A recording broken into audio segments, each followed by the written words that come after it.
जय हिंद मेरे प्यारे साथियों, सभी को राधे।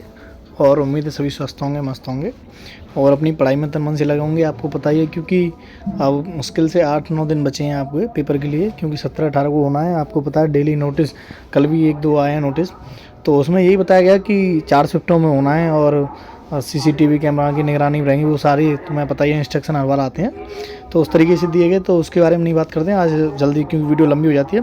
देखिए, यूपी की जो नदियाँ हैं, झीलें हैं और सिंचाई है ना, तो उसको लेके हम बात करते हैं। जो मोस्ट इंपॉर्टेंट क्वेश्चन है, मैं आपको बता रखा था कि सेट चला रहा हूँ मैं आपको, तो उसी में चलो हम प्रैक्टिस करते हैं। 30-35 क्वेश्चन है, ठीक है साथियों। आगे बढ़ते हैं और कराते हैं आपको शुरू, है ना। देखिए साथियों, ये मैं आपको जो मैप है मैं इसलिए दिखा रहा हूँ। आप एक बार वीडियो पॉज करके वीडियो को रोक करके आप एक बार इस मैप को रीड कर लेंगे, जिससे क्या होगा कि आपके माइंड में जो मैप है वो सेट हो जाएगा, है ना, कि नदियाँ कहाँ से कैसे बह रही है, उसके किनारे कौन सी नदी के शहर आ रहा है। तो ये जैसे देखिए, वाराणसी है, इसके किनारे बाईं तरफ है ना, और कानपुर है, ये दाहिनी तरफ है गंगा की, मैनपुरी है। इस तरीके से आपको ये कुछ मानक है, इनको याद रखना है, जिससे क्या होगा कि इनके बारे में कभी कोई क्वेश्चन पूछ लेता है कि कौन सी किस नदी के किनारे है ना। और गंडक नदी देखिए बिल्कुल किनारे से होकर के जा रही है, ये आप देख रहे होंगे गंडक नदी इस साइड में, तो ये बिल्कुल यूपी और बिहार बॉर्डर से जा रही है ना। तो इसके बारे में भी बहुत क्वेश्चन आते हैं। एक बार मेरे लिए भी क्वेश्चन आया था कि गंडक नदी की जो परियोजना है वो उससे कौन कौन से जो राज्य हैं वो लाभ लेते हैं। तो यूपी और बिहार होंगे, जब बॉर्डर पर है तो यूपी और बिहार ही होंगे। तो ये क्वेश्चन इसमें नहीं है प्रैक्टिस में, लेकिन मैं आपको बता दिया है, तो इसको भी आप अपने माइंड में रखेंगे ना। इस तरह के क्वेश्चन आपको माइंड में रखने हैं। ये मतलब एक बार इस मैप को आप रीड कर लेंगे अच्छे से, तो आपके दिमाग में सेट बैठ जाएगा। आपको पता होगा कि एक अभी करंट का क्वेश्चन था, कुछ दिन पहले ही बना था, कि केन बेतवा नदी लिंक परियोजना जो अभी कुछ दिन पहले ही आई थी। तो देखिए, केन बेतवा जो है वो दोनों एमपी की तरफ से आई हैं, यूपी में एंट्री मार रही हैं। तो उनकी जो देखिए झांसी से होकर के जा रही है एक नदी, ठीक है, ये बेतवा नदी है, और केन नदी ये है, ठीक है, ये वाली केन नदी है। इन दोनों को कनेक्ट किया गया था कि जिससे कि पानी की जो है, जैसे वैसे केन नदी में कभी कभी कम रहता है, तो बेतवा से पानी इसमें एंटर किया जा सके, ठीक है साथियों। तो इस तरह के क्वेश्चन आपको याद रखने हैं, और ये दोनों ही एंट्री करती हैं यमुना नदी की, ये सहायक नदियाँ हैं दोनों। तो इस तरीके से आपको ये मैप जो है वो अपने माइंड में रखना है। चलिए अब आगे मैं आपको क्वेश्चन करा देता हूँ। और देखिए, ये सिंचाई का मैप है, इसमें सारी जो नदी नहरें हैं, जो नहरें निकली हुई हैं कि कहाँ कहाँ से निकली हुई हैं, तो इसमें बहुत पूछा जाता है, ठीक है साथियों, कि कौन सी सबसे लंबी नहर है और किसका सिंचाई क्षेत्र सबसे ज़्यादा है। तो इस तरीके के क्वेश्चन आएंगे, ठीक है साथियों। चलो मैं आपको अब क्वेश्चन करा देता हूँ, ये बहुत हो गया। मैप आप खुद से आप तैयारी करेंगे, ठीक है साथियों। चलिए पहले क्वेश्चन यहाँ से शुरू करते हैं कि पहला क्वेश्चन देखिए, निम्न में से किस नदी को राष्ट्रीय जल मार्ग जो है के जो NH1 है, जो राष्ट्रीय जल मार्ग है, तो के रूप में प्रयुक्त किया जा रहा है, ठीक है साथियों। यानी कि जो नेशनल वाटरवे है वो कौन सा किया जा रहा है, NH2 में, वो NH गलत किया गया, नेशनल हाईवे। तो इसमें साथियों ये क्या हुआ, गंगा नदी पर बना हुआ है, ठीक है। सेकंड क्वेश्चन देखिए कि उत्तर प्रदेश की सबसे लंबी नहर कौन सी है। देखिए क्वेश्चन आया ना, तो इसका जो है डी ऑप्शन होगा, शारदा नहर जो है वो सबसे लंबी नहर है, ठीक है साथियों। तीसरा क्वेश्चन देखिए, निम्न में से कौन उत्तर प्रदेश की पेय परियोजना है, ठीक है। तो पेयजल मतलब यानी कि पीने के लिए जो योजना बनाई गई थी वो कौन सी वाली योजना थी। तो इसका ऑप्शन जो है सी होगा, गोकुल बैराज परियोजना। ये पीने के लिए ये परियोजना है, इसका किया गया, क्योंकि कई योजनाएं ऐसी हैं जिनसे बिजली उत्पादन के लिए बनाई गई और कई सिंचाई के लिए परियोजना बनाई गई, तो ये पेयजल के लिए परियोजना बनाई गई थी, ठीक है। इस तरीके से आपको माइंड में रखना है कौन सी परियोजना किस उद्देश्य से बनाई गई थी। फोर्थ क्वेश्चन देखिए, केंद्र द्वारा किस नदी को राष्ट्रीय नदी घोषित किया गया। तो ये तो आपको पता ही है, बहुत अच्छा क्वेश्चन है, तो इसका ये ऑप्शन होगा गंगा नदी। देखिए पांचवा, हथनी कुंड परियोजना किस नदी पर स्थित है। तो ये जो है ये यमुना नदी पर स्थित है। इसी तरीके से आगे बढ़ते हैं कि छठवां क्वेश्चन देखिए, माता टीला परियोजना जो है वो कौन सी नदी पर है। तो मैंने आपको बताया, देखिए ये बेतवा नदी पर है। बेतवा नदी पर ही रानी लक्ष्मीबाई है, परीक्षा है, ये तीनों चारों परियोजनाएं जो हैं वो बेतवा नदी पर हैं, ठीक है साथियों। इस तरीके से आप अपने माइंड में ये चीज़ें याद रखेंगे। बेतवा नदी आपको पता है कहाँ से एंटर करती है, MP से एंटर कर रही है यूपी के अंदर, ठीक है साथियों। चलिए अब आके नेक्स्ट क्वेश्चन, सातवें क्वेश्चन। एक सातवां क्वेश्चन देखिए कि निम्न में से कौन सुमेलित नहीं है। देखिए साथियों, अगर आपने मैप पढ़ रखा है ना, तो मैप से आप अगर 2 ऑप्शन है आपको याद है, तो 3 से 14 आप करके आप ये क्वेश्चन, ऐसे तरीके के जो क्वेश्चन होते हैं वो आप सही कर देंगे, ठीक है साथियों। देखिए इसमें दे रखा है कि कौन सुमेलित नहीं है, यानी कौन सा एक गलत है, ठीक है। तो देखिए माता टीला, पहले नीचे शुरू कर लीजिए, डी ऑप्शन देखिए, डी वाला, कि माता टीला जो है वो बेतवा पर है। और देखिए रेहंद बांध जो है वो रेहंद पर ही होगा, जब नदी का नाम है तो वो सेम होगा, उसमें कोई आप कन्फ्यूजन होने वाली बात नहीं है। और ये मैंने आपको बता दिया कि रानी लक्ष्मीबाई जो है वो भी बेतवा पर है, ठीक है साथियों। और जो राजघाट है ये वाला गलत है, ये यमुना पर नहीं है, ये वाला भी बेतवा पर ही है, ठीक है साथियों। तो इस तरीके से इसका ये ऑप्शन होगा। चलिए 8वां क्वेश्चन देखिए, 8वां क्वेश्चन देखिए साथियों ये वाला कि निम्नलिखित में से कौन सा युग्म सुमेलित नहीं है। ठीक है, वही सेम क्वेश्चन पूछा गया। तो ये बिठूर जो है वो गंगा के किनारे है, बिल्कुल है, कानपुर नगर में है, आपको पता ही है। और यहीं पर लव कुश का जन्म बताया जाता है। यहीं पर जो सीता माता रही थी उनके आश्रम पर गुरु का, वो भी आश्रम यहीं पर है बिठूर में ही। तो बिठूर मतलब धार्मिक स्थल है काफ़ी, तो इस वजह से चर्चा में रहता है, तो इस वजह से आप इसको भी याद रखेंगे। ठीक है साथियों, बिठूर जो है, बिठूर हुआ, नेमसा हुआ जो सीतापुर में है। इस तरीके के क्वेश्चन जो है आपको माइंड में रखने हैं, क्योंकि इन्हीं में से पूछा जाता है जो कहीं ना कहीं अटैच हैं किसी जगह। तो इस तरीके से गोरखपुर जो है वो राप्ती नदी के किनारे, बिल्कुल सही है। जौनपुर जो है सही नदी के किनारे नहीं है साथियों। ठीक है, ये जो है गोमती के किनारे है जौनपुर जो है, और कौशाम्बी जो है वो यमुना के किनारे है, बिल्कुल सही बात है। ठीक है साथियों, इस तरीके से आपको माइंड में रखना है। राजघाट एवं नहर परियोजना उत्तर प्रदेश और मध्य प्रदेश सरकार के बराबर सहयोग वाली संयुक्त परियोजनाएं जो बनाई जा रही हैं। देखिए साथियों, इस तरह के क्वेश्चन जो है मैंने पूछा है, मैंने कई बार आपको बताया कि जैसे अटैच हैं जो स्टेट आपस में, और उनसे अगर कोई नदी आ रही तो उसी से वही दो जो राज्य अटैच हैं वही लाभ ले पाएंगे। तो ये जो बेतवा नदी है वो एमपी से आई हुई है, तो इसी पर जो है ये परियोजना जो बनाई जा रही है, जिससे कि बराबर आप जो राज्य हैं वो लाभ ले सकेंगे। ठीक है साथियों, चलिए नेक्स्ट क्वेश्चन।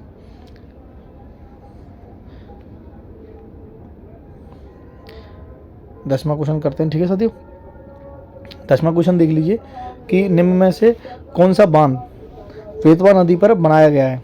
ठीक है, कौन सा बांध जो है वो बेतवा पर बनाया गया है, आप जल्दी से बताएंगे। देखिए, लवकुश बैराज नहीं है, शारदा पर ही बनेगा।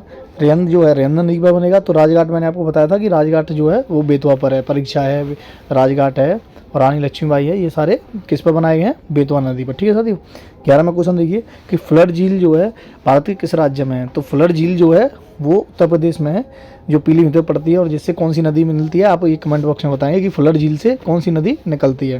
ठीक है साथियों, चलिए 12वां क्वेश्चन देखिए कि परीक्षा बांध किस नदी पर अवस्थित है। ठीक है, तो परीक्षा बांध जो है वो कौन सी नदी पर है, मैंने बताया था बेतवा नदी पर।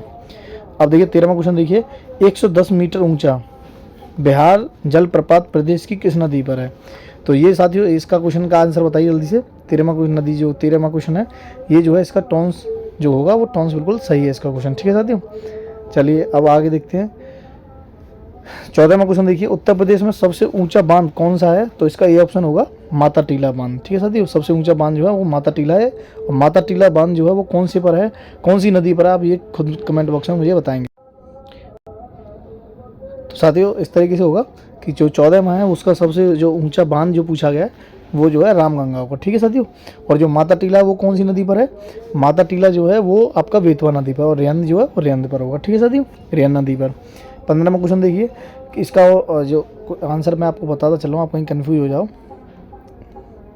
मैं आपको टिक कर दे रहा हूँ कि जो 14 का होगा वो डी ऑप्शन होगा। ठीक है साथियों, 15 देखिए कि निम्नलिखित में से किस नदी का तटवर्ती क्षेत्र अवनालिका क्षरण के लिए प्रसिद्ध है। तो आप बताएंगे जो अवनालिका जो प्रक्षरण है वो कौन से इसे होता है, वो आप समझ एक बार में ही समझ लीजिए कि चंबल के जो बेड़ है, अवनालिका कहीं आ जाए तो आप तुरंत चंबल लगा दीजिए। तो इसका जो है सी ऑप्शन होगा। एक मैंने आपको बताया था, कल परसों भी ये क्वेश्चन कराया था मैंने, जो इटावा को लेकर के था कि कौन सी जगह पर सबसे ज़्यादा अवनालिका जो क्षरण होता है, तो वो इटावा है। ठीक है साथियों, तो इस तरीके से जो बेतवा वो जो चंबल वाला वो आप इस तरीके दिमाग में सेट रखेंगे। चलिए अब 16वां क्वेश्चन देखिए। 16वां क्वेश्चन देखिए कि निम्न में से कौन नदी ब्रह्मघाट नामक स्थान पर कर्णाली नदी से मिलती है और घाघरा नदी बन जाती है। तो साथियों ये जो है बी ऑप्शन इसका सही होगा कि जो शारदा नदी है वो मिल करके उसको आगे घाघरा नदी बनाती है। ठीक है साथियों, इस तरीके से आप कर्णाली नदी से मिलती है तो आगे घाघरा नदी बना देती है। 17वां क्वेश्चन देखिए कि निम्न में से किस नदी के तट पर गोरखपुर स्थित है। तो आपको ये मैंने बताया था कि राप्ती नदी पर है, जो राप्ती नदी ऊपर से आई है सीधी, और राप्ती नदी किनारे ही गोरखपुर पड़ता है। ठीक है साथियों, 18 क्वेश्चन देखिए, निम्न में से कौन नदी उत्तर दिशा में नहीं बहती है, यानी कि नीचे से ऊपर की तरफ बहना है ना। और काफ़ी नदी जो है जैसे गंगा यमुना वो ऊपर से नीचे की तरफ यानी दक्षिण की तरफ बह रही हैं, और एक ऐसी नदी बतानी है जो कि उत्तर में नहीं बह रही है। देखिए चंबल जो है वो पता है नीचे से ऊपर की तरफ आ रही है, यानी कि दक्षिण से उत्तर की तरफ आ रही है, ये सही है बिल्कुल। केन जो है वो भी सही है, बेतवा भी सही है, यानी कि ये जो तीनों नदी हैं वो दक्षिण से उत्तर की तरफ बह रही है ना। और जो गंडक जो है ये ऑप्शन जो है बिल्कुल सही होगा, डी ऑप्शन। ये जो है हिमालय से निकलती है और दक्षिण की तरफ बह रही है। ठीक है साथियों, तो इसका डी ऑप्शन बिल्कुल सही होगा। चलिए आगे बढ़ते हैं। 19वां क्वेश्चन देखिए। 19वां क्वेश्चन जो है वो बहुत अच्छा क्वेश्चन है और आपको देखिए इसमें कैसे मिलान करेंगे, आप इसको सही मिलान करना है। तो देखिए आप जैसे आप अगर पूर्व के हैं तो आपको मुझे पता है जैसे यूपी में अगर आप पूर्वांचल से हैं ना तो आपको पूर्व की नदियों के बारे में ज़्यादा नॉलेज होगी, और जो पश्चिम से हैं उनको पश्चिम नदियों के बारे में ज़्यादा नॉलेज होगी। तो जो जहाँ से है वो अपनी 2 नदियाँ इसमें से टिक कर सकता है सही। अगर आप 2 सही कर दोगे तो आपका आंसर जो है बिल्कुल सही हो जाएगा ना। जैसे अब हम मथुरा साइड से हैं तो आप देखिए मथुरा हमारा जो है वो कहाँ पड़ता है आपको पता है, यमुना नदी पर, यानी कि सी का पहला देखिए कौन कौन से ऑप्शन में है, एक बी ऑप्शन में है और एक डी ऑप्शन में, ठीक है साथियों। उसके बाद अयोध्या, आपको पता ही है कि अब तो ये वर्ल्ड फेमस हो चुका है अयोध्या जो है, इसमें राम मंदिर बनने की वजह से ये तो पूरी दुनिया में छा गया है। तो अयोध्या जो है वो किसके किनारे है, सरयू नदी के किनारे, यानी कि डी का तीसरा। तो यानी कि डी का तीसरा होगा इसमें, यानी कि इसका बी ऑप्शन जो है बिल्कुल सही होगा। देखिए ये रहा आपका बी ऑप्शन बिल्कुल सही होगा 19 का, ठीक है साथियों। तो इस तरीके से आपको क्वेश्चन जो है, ऐसे क्वेश्चन जो है ऐसे किए जाते हैं, ये नहीं कि आपको चारों याद हों। आपका ये बी ऑप्शन हो गया 19 का। अब देखिए 20वां क्वेश्चन देखिए, भारत के किस राज्य में सर्वाधिक सिंचाई नलकूपों से होती है। तो ये जो है उत्तर प्रदेश जो है नलकूपों के ट्यूबवेल से ही सबसे ज़्यादा यहाँ पर जो सिंचाई होती है यूपी के अंदर, ठीक है साथियों। नलकूप से ही सबसे मतलब सबसे ज़्यादा सिंचाई जो होती है नलकूपों से होती है, फिर नहर नदियों से होती है, उसके बाद तालाब कुओं से और बाकी अन्य साधनों से होती है, लेकिन सबसे ज़्यादा नलकूपों से होती है। 21 देखिए आंसर क्वेश्चन, निम्न में से कौन सबसे लंबी नहर है। तो मैंने आपको बता दिया कि शारदा नहर जो है वो सबसे लंबी है, ठीक है साथियों। अब ये 22वां क्वेश्चन देखिए, ये सबसे कन्फ्यूजन वाला क्वेश्चन है, ठीक है साथियों। देखिए इस क्वेश्चन को मैं बहुत मतलब एक अपने तरीके से, मैं जैसे जो मैंने याद किया मैं आपको उस तरीके से बता दे रहा हूँ, और आपकी जो भी ट्रिक हो आप अपनी ट्रिक अपना सकते हैं इस क्वेश्चन के लिए। क्योंकि देखिए इसमें चारों नदियों में अलकनंदा है ना, इसमें लिखा है कि रुद्रप्रयाग, नंदप्रयाग, कर्णप्रयाग और देवप्रयाग। तो ये पूछी जाती है कि ये 2 नदियों को मिलने पर ही एक जो प्रयाग बनते हैं, ये 2 नदियों के मिलने पर ही बनते हैं, ठीक है साथियों। तो इसमें क्या है, अलकनंदा जो है वो चारों में है देखिए, और उनमें जो दूसरे नंबर की वो नदी याद करनी है कि उससे मिलने से कौन सा प्रयाग बनता है। तो देखिए इसमें सेकंड क्वेश्चन देखिए बी वाला, नंद प्रयाग जो है इसको टिक कर लीजिए आप, नंदाकिनी, यानी नंद से ही नंदाकिनी बनता है। तो यानी कि पहले जो नंदाकिनी और अलकनंदा मिलेंगे तो नंद प्रयाग बनेगा। तो इस तरीके से नंदाकिनी हो गया, ये आप माइंड में सेट कर लीजिए। यानी बी जो है ऑप्शन बी का 4 देखिए कौन कौन सी वाले में, यानी कि बी ऑप्शन में ही है, ठीक है। इस तरीके से याद रखेंगे। और एक जो मैंने याद किया कि जैसे देवप्रयाग जो है, देवप्रयाग मैं इसलिए मानता हूँ भागीरथी नदी को, क्योंकि जब शिव शंकर जो हैं वो उनकी जटा से निकली थी जो यमुना नदी है, और यमुना वो गंगा, और गंगा को ही भागीरथी कहा जाता है। इस तरीके से मैंने देव के तरीके से इसको याद कर रखा था। तो इसका देखिए जो डी ऑप्शन है उसका पहला हो, तो इसका मतलब ये है कि बी ऑप्शन है इसका बिल्कुल सही होगा, ठीक है साथियों। तो इस तरीके से आप अपने माइंड में कोई भी आप दिमाग में अपना कोई भी ट्रिक अपना सकते हैं, जिससे कि आप ये जो कन्फ्यूजन है वो खत्म हो जाएगी, ठीक है साथियों। इस तरीके से इसको याद रखेंगे। तो इसका जो है बी ऑप्शन बिल्कुल सही होगा 22 क्वेश्चन का। तो देखिए 22 के बाद 23वां क्वेश्चन देखिए कि ये 30 वाला क्वेश्चन कैसे होगा, निम्न नगरों में कौन गंगा के दाहिने किनारे पर नहीं है। अरे वाह, क्वेश्चन कितना अच्छा है। देखिए ये क्वेश्चन जो है थोड़ा अच्छे लेवल का है। तो इसमें क्या है, शहरों के बारे में पूछा जाता है कि जो ये गंगा नदी जो बह रही है उसके दाएं किनारे कौन से शहर है और बाएं किनारे कौन से शहर है। तो ये भी आप जैसे, ये नहीं कि आप हर शहर को याद करो, जो मुख्य मुख्य शहर हैं, जैसे आपको पता है प्रयागराज बहुत प्रसिद्ध है गंगा के किनारे जो शहर है, और वाराणसी भी बहुत फेमस है क्योंकि आपको पता है काशी का तो वैसे ही बहुत ज़्यादा है, और कानपुर का भी, और हरिद्वार जो है वो भी बहुत धार्मिक स्थल है। तो इस तरीके के जो प्रमुख शहर हैं वो आपको याद करने हैं। तो देखिए साथियों, जो प्रयागराज है वो आपके गंगा नदी के दाहिने किनारे पर है ना, हरिद्वार भी दाहिने किनारे है, कानपुर भी दाहिने किनारे है। जो वाराणसी है उसके बाएं किनारे होते हुए नदी गई है गंगा नदी, और फिर आगे मिर्ज़ापुर से जो पर्वत पड़ जाते हैं, कौन से विंध्याचल कौन से वाले पर्वत हैं आप कमेंट बॉक्स में बताएंगे, उनसे टकराते हुए फिर हल्का सा ऊपर की तरफ मुड़ जाती है गंगा नदी, ठीक है। तो गंगा नदी के बाएं किनारे पर कौन सा शहर पड़ता है, वाराणसी। इसका सी ऑप्शन जो है बिल्कुल सही होगा, ठीक है साथियों। 24 वाला क्वेश्चन देखिए कि उत्तर प्रदेश एवं मध्य प्रदेश राज्यों की संयुक्त राजघाट नदी परियोजना स्थापित की गई है। तो मैंने आपको बताया था वो बेतवा नदी पर ही है राजघाट। इसका डी ऑप्शन जो है बिल्कुल सही होगा। चलिए 25 देख लीजिए कि उत्तर प्रदेश में सिंचाई के प्रमुख साधन हैं। इसमें लिखा है इसके महत्व के घटते क्रम में सही, अच्छा मतलब घटते क्रम में लिखना है कि सबसे ज़्यादा सिंचाई जो है वो किससे होती है यूपी के अंदर। तो सबसे ज़्यादा होती है किससे, नलकूप, यानी दूसरा ऑप्शन, अच्छा इसमें भी है, इसमें भी है, ठीक है, बी ऑप्शन में भी है। उसके बाद होती है किससे, आपकी नहरों से। तो यानी कि ये वाला बी ऑप्शन जो है बिल्कुल सही होगा इसका, ठीक है साथी। यानी पहले नलकूप से ज़्यादा होती है, फिर उसके बाद नहरों से होती है, फिर तालाब कुएं से होती है, बाकी अन्य साधनों से होती है। 26 वाला क्वेश्चन देखिए कि उत्तर प्रदेश की निम्न नदियों में से किनके उद्गम हिमालय से नहीं हुए हैं, यानी कि हिमालय से कौन कौन सी नदियों के उद्गम नहीं हुए हैं, तो आप बताएंगे। तो देखिए इसका ऑप्शन क्या होगा कि गोमती होगा और बेतवा होगा। ठीक है साथियों, ये दोनों ऑप्शन होंगे। रामगंगा और शारदा जो है वो हिमालय से निकली है। गोमती नदी जो है फुलर झील जो है पीलीभीत से निकली है।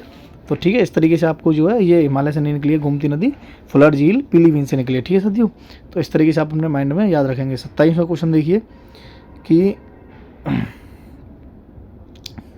27वां क्वेश्चन देखिए, 27 वाला क्वेश्चन कितना अच्छा दे रखा है कि गोविंद वल्लभ पंत सागर जो है, ठीक है, अवस्थित है, यानी कौन से मतलब जिला में स्थित है हमारे यहाँ जनपद में, तो इसका जो है डी ऑप्शन होगा सोनभद्र। ठीक है, 28 वाला क्वेश्चन देखिए कि अर्जुन बांध नहर से लाभान्वित जिला है, तो अर्जुन बांध नहर कौन सी जगह पर है, तो ये बताएंगे आप साथियों कौन सी जगह है। ये जो है हमीरपुर में स्थित है, ये वाला जो अर्जुन बांध जो है।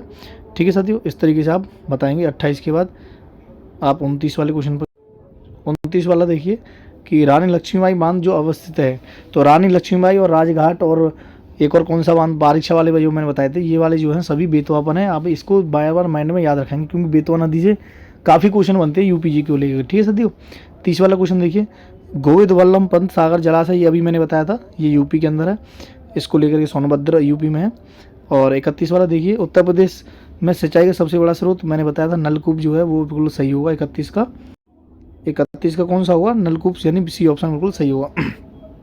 32 वाला देखिए, निम्न में नलकूप द्वारा सिंचित भूमि क्षेत्र सबसे अधिक, अरे वही यूपी होगा इसका। अरे 3 क्वेश्चन इसी के बारे में पूछ लिए गए। देखिए कितना इंपॉर्टेंट हो चुका है ये वाला क्वेश्चन कि नलकूप के बारे में ही कितना 3-4 क्वेश्चन लगातार दे दिए गए हैं ना। और ये ऐसा नहीं, देखिए आपको ये बता दूं, ये पीसीएस मुख्य परीक्षा में पूछा गया है, पीसीएस प्री में पूछा गया है, ये समीक्षा अधिकारी मुख्य परीक्षा में पूछा गया है। तो ऐसा नहीं कि ये सभी आए हुए क्वेश्चन हैं, ये ऐसा नहीं कि अपने मन से मैंने बना के उठा के रख दिए जो इंपॉर्टेंट लगे मुझे।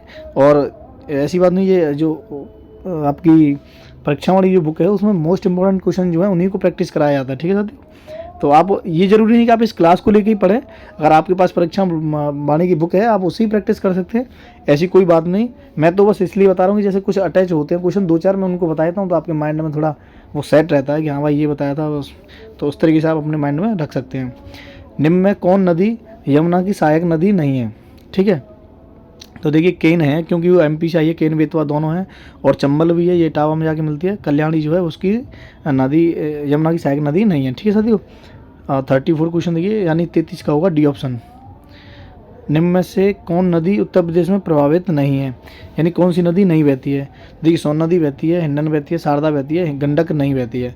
गंडक नदी परियोजना का हम यूपी में लाभ लेते हैं क्योंकि ये बिल्कुल बॉर्डर पर है यूपी बिहार के पर, तो लेकिन गंडक नदी जो है वो यूपी में नहीं बहती है। ठीक है साथियों, तो इस तरीके से आपको मैं वीडियो और भी इंपॉर्टेंट प्रैक्टिस कराता रहूँगा, और आप जो है इससे भी देख सकते हैं, और थोड़ा स्पीड में देख लीजिए, कोई ज़रूरी नहीं आप स्लो देखिए, आराम स्पीड से देख सकते हैं, क्योंकि प्रैक्टिस जितना कर लेंगे आप क्वेश्चंस की, आपके सेम डिक्टो क्वेश्चन आते हैं यूपीजी के में, इतना डीपली क्वेश्चन आपसे पूछा ही नहीं जाएगा, जिससे कि आपको बाद में बड़ी परेशानी हो, और अगर आपको आता हुआ क्वेश्चन छूटता है तो बहुत दुख होता है। ठीक है साथियों, ये यूपी पुलिस के अंदर एक एक क्वेश्चन की वैल्यू रहेगी, क्योंकि इस बार जो है बहुत तगड़े में कंपटीशन है। आपको बताया 48 लाख 50 लाख फॉर्म थे, उसमें से कुछ कैंसिल हो गए हैं, 48 लाख करीब एडमिट कार्ड आने हैं।